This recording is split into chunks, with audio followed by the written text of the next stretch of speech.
last the longest. We noticed they did definitely last longer. Fleets are telling us they are getting longer life. They're the toughest. We've had a lot longer life out of them. They last.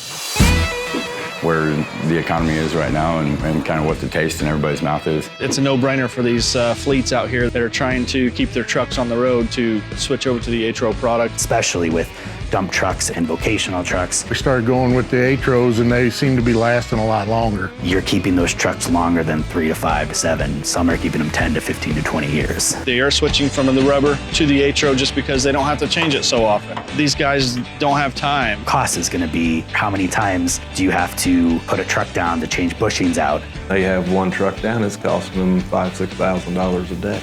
That's a lot of money they're losing. If you got 2, 3 trucks down, adds up. I would absolutely put ATRO product up against anything else out in the market. Yeah, polyurethane is just, it's better.